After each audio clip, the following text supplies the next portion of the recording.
Blowing out somebody else's candle will never make yours shine brighter. But what do you do when the person trying to blow out your candle is your best friend? Today, we're uncovering the truth about toxic friendships and why you don't have to lose who you are just to keep them happy.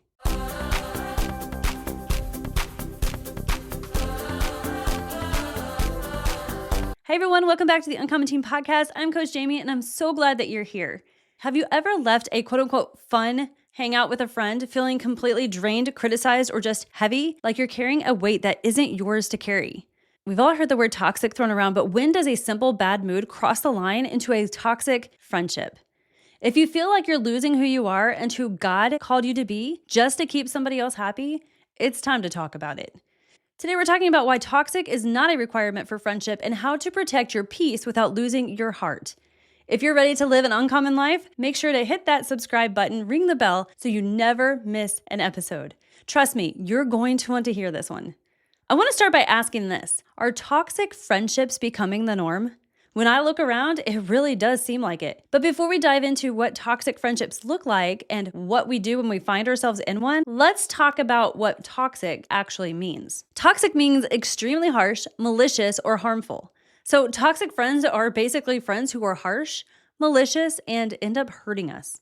Now, the truth is, toxic friends don't always know that they are being toxic. They don't necessarily even want to hurt us, but they do. A lot of times they're hurting so badly themselves that they feel like hurting somebody else in some crazy way makes them feel better. There's a quote that says, blowing out somebody else's candle will never make yours shine brighter. Yet they just don't seem to understand that. In my experience, toxic friends usually fit into one of three categories. The first category, they can be jealous and controlling. These friends are the ones who try to manipulate you and to get you to do what they want. Whether this is through guilt trips. If you actually were my friend, you'd skip practice and come to my house. But I guess since I'm not that important to you, then I guess you can go. Or, all my friends leave me eventually. I should have known that you would too. They also like the silent treatment, ignoring your text and then saying something along the lines of, oh, I just figured you didn't want to talk to me because you were too busy with your new friends to care about me. Friends that fit into this group also can be quite bossy, telling you what to do and what not to do, texting you 20 times every hour demanding to know where you are and what you're doing. Ladies, that's a huge red flag.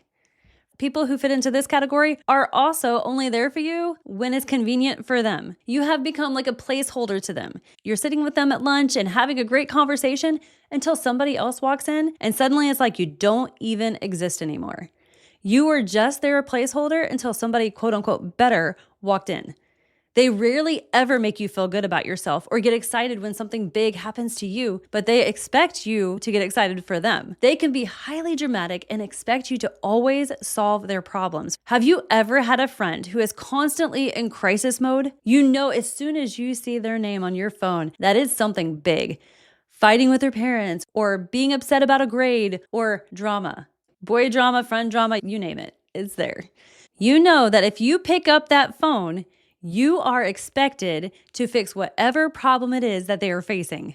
These friends are also the ones who, when they say something to you, it's usually critical or mean. And when they see you hurt, they respond with, oh, I was only kidding. For example, wow, you're actually going to wear that in public? You're so brave. And then you say something along the lines of, I love this outfit. I don't know what's wrong with it. And then they counter back, oh my goodness, I was only kidding. Why are you being so sensitive? The second category that toxic friends can fit into is that they are always negative. They are like an emotional black hole.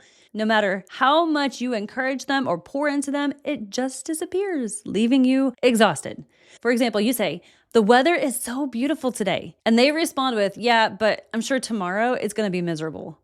They would rather be a victim than an overcomer. Everyone is out to get them.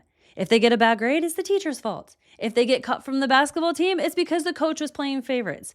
They never ask, what can I do to get better? They only ask, why is everybody out to get me? These friends are bitter and they are out for revenge. They have a mental list of every person who has ever bothered them, and they expect you to hate them too. These friends suck the energy right out of you. You spend an hour on the phone with them, listening to them complain non-stop. And when you hang up, you feel like you need a nap. And if you're not careful, you can find yourself discouraged and complaining about every little thing around you. They have made negativity a lifestyle, and it's contagious. Then the third category that toxic friends can fit into is that they are limit pushers. This is somebody who knows how to play the part at church. They might even raise their hands in worship and say the right things when the adults are around. But as soon as they are away from their parents or away from the leaders, it's like a switch flips. Their language changes, their attitude changes, they do things they shouldn't be doing. They are living a double life, and they pressure you to do the same, saying things like, well, nobody's gonna really know, or this is so much fun. All these friends care about is having fun and pushing limits. They are looking for that next rush, and they don't care if it involves breaking the rules. They are the ones sneaking out of their house at night or waiting for those moments when their parents aren't at home to get into things that they should not be getting into. They aren't just accidentally in the wrong place at the wrong time. They are looking for it. They like the thrill of sin, and they want to take you along with them. These friends care more about being quote unquote cool than they do about God. They will make fun of your faith or your values when they're around the cool crowd. And if they get in trouble, they are quick to shift the blame to somebody else. If you both get caught for doing something they talked you into, they will actually look their parent or teacher or whoever it is in the eye and say, it was actually her idea. I only went along with it because I was concerned about her. They will let you take the fall every single time. Now, hearing all this might seem a little overwhelming. You might be sitting there thinking, wait, I think my best friend is on this list. Or you're asking the question, why do I seem to only attract toxic people? If that's you, take a deep breath. You're not alone, but in order to change the cycle, we have to change the strategy. I'm going to give you 3 steps to help you do just that. Step 1, define your standard. It starts with the simple question, what kind of friends do I want to have in my life? Proverbs 13:20 tells us that whoever walks with wise people becomes wise, but friends of fools or people who don't know Jesus or not walking with Jesus, they will suffer harm. Another version says that friends of fools will be destroyed. Notice it doesn't say that the fools themselves are going to be destroyed. It says the friends of those fools are being destroyed. So one should ask yourself, what are the characteristics of an uncommon friend? If we compromise on those standards just to get somebody to like us, eventually we will wake up and realize that we have no idea who we are anymore because we've compromised everything that we believe in. So set those standards. Step 2, confrontation. So what do you do when your friends have become toxic? We have to confront them. And believe me, I know it's not easy and it's definitely not fun, but it's so important. Think about it like this. Imagine your friends are driving down the freeway at 70 miles per hour, having the time of their lives. You're standing on the side of the road and you see them drive by, but you know something they don't. You know that the bridge is out just a few miles ahead. Now, you want to be nice and you don't want to ruin their mood or their fun or hurt their feelings or your friendship. So you just smile and wave as they pass by. But when they get to that cliff and go off the edge, they're going to be looking back and screaming, why didn't you tell us? See, we thought we were being nice by staying silent, but really we were mean because we withheld the truth that could have saved them. As a good friend, sometimes you have to be willing to be the quote unquote bad guy for a moment so that you can actually be a lifesaver. I like to call this confrontation. It's not about starting a fight, but it's saying, I care about you too much to leave you where you are, heading in a direction that leads you to destruction. When we approach somebody with that heart, the heart of that confrontation, you're basically telling them, I value you too much to keep letting you go down this road. It might be scary. Their pride and their ego might get hurt, probably will get hurt in that moment. But if they know your character and they see your heart, they are going to know deep down that you're doing this because you love them. Matthew 18:15 tells us that if your brother sins against you, go and tell him his fault, just the two of you alone. And if he hears you, you've gained your brother back. But we have to do this in love. Ephesians 4:29 tells us that when we speak the truth, we must speak the truth in love. We aren't just pulling them to the side to yell at them and tell them how bad they are. We are speaking to them from a heart of, I care about you and I want what's best for you. And then step 3 is walk away. Now, if you tried to talk to them and they are bent on continuing in their ways, or worse, trying to manipulate you, to talk down to you, or to start an argument because you tried to tell them the truth, that's your signal that it's time to walk away. Don't give them your time or your attention in that moment. Act calm, even if your heart is racing, and just walk away.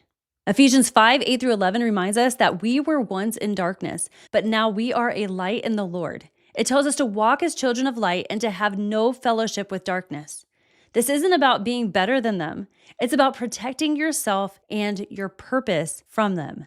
Ephesians 2:10 says that God had a plan for your life before the world was even formed.